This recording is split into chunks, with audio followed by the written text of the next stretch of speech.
Hello, hi, నమస్తే అందరికీ కూడా. నేను వన్ డేలో 4 టెంపుల్స్ విజిట్ చేయడం జరిగిందండి. ఆ విశేషాలను నేను మీతో షేర్ చేసుకోవాలనుకుంటున్నాను. కుదిరితే మీరు కూడా ఈ టెంపుల్స్ని చూసి దర్శించుకోండి. ఫస్ట్గా మేము తాడేపల్లి గురించి బయలుదేరి భీమవరం మావులమ్మ తల్లిని దర్శించుకున్నాం. ఆ తర్వాత సోమేశ్వర స్వామి టెంపుల్ని కూడా విజిట్ చేయడం జరిగింది. అక్కడ కూడా దర్శనం అయిన తర్వాత బయట ఉన్న సర్పాలకి పాలాభిషేకం చేసుకొని మేము మళ్ళీ మా జర్నీని కంటిన్యూ చేసాము. మచిలీపట్నంలో ఉన్న శ్రీ పాండురంగ స్వామి టెంపుల్కి అయితే వెళ్ళామండి.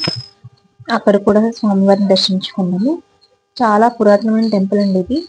ఈ టెంపుల్లో స్వామివారు 2 చేతుల్ని కూడా నడుము మీద పెట్టుకొని చూస్తున్నట్టుగా ఉంటుంది విగ్రహం అయితే. మనమైతే స్వామివారిని టచ్ చేసి మరి దండం పెట్టుకోవచ్చు. స్వామివారిని టచ్ చేసి దండం పెట్టుకోవచ్చు అండి ఇక్కడైతే.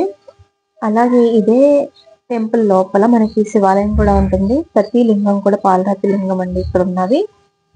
లోపల ఈ శివలింగాలన్నింటి మధ్య ఒక పెద్ద శివలింగం అయితే ఉంటుంది. మనం ఆ లింగాన్ని కూడా ముట్టుకొని దండం పెట్టుకోవచ్చు అండి. అభిషేకం చేసుకునే వాళ్ళు అభిషేకం కూడా చేసుకోవచ్చు. మళ్ళీ ఇక్కడ నుంచి మేము జర్నీ స్టార్ట్ చేసాము. మేము వచ్చి మోపిదేవి టెంపుల్కి వెళ్దామండి. అక్కడ స్వామివారికి పాలాభిషేకం చేసుకొని కళ్యాణం కూడా చేయించుకొని అక్కడ బయట ఉన్న స్వామివారిని మాత్రమే నేను వీడియో తీశాను. లోపలైతే వీడియో తీయడానికి ఎలివేషన్ లేదు. సో బయట ఉన్న స్వామిని ఫొటోస్ తీసుకున్నాము. ఇక్కడ ఒక పెద్ద చెట్టు అయితే ఉంటుందండి. ఎవరికైతే పెళ్లి విషయంలో లేట్ అవుతుందో, పెళ్లి చేసుకోవడానికి సంబంధం అది కుదరట్లేదు అనుకునే వాళ్ళు ఇక్కడ స్వామివారికి ముడుపు కట్టుకొని కళ్యాణం చేయించుకుంటే త్వరగా పెళ్లి జరుగుతుందంటండి. అలాగే సంతానం లేని వాళ్ళకి కూడా ముడుపులు కట్టుకుని ఉయ్యాలు కడితే త్వరగా సంతానం కలుగుతుందని చెప్పారు. మళ్ళీ మా జర్నీ స్టార్ట్ అయ్యి దత్తరామేశ్వరం అయితే చేరుకున్నామండి. ఇక్కడ స్పెషాలిటీ ఏంటంటే 12 బావులు అయితే ఉంటాయండి. ఒక్కొక్క బావి మీద ఒక్కొక్క దేవుడికి సంబంధించి ఈ బావి అనేది ఉంటుంది. ఈ 12 బావిల్లో నీళ్ళు ఎవరికి వాళ్ళే స్వయంగా చాదతో తోడుకుని స్నానం చేయాలి. అక్కడ మనకి చాదలు అవైలబుల్ గా ఉంటాయి. టికెట్ వచ్చి 10 రూపీస్ అండి.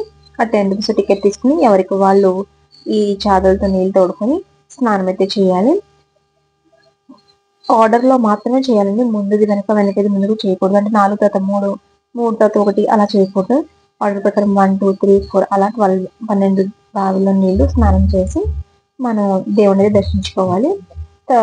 మన ఛానల్ని సబ్స్క్రైబ్ చేసి లైక్ అండ్ షేర్ చేయండి. Thank you.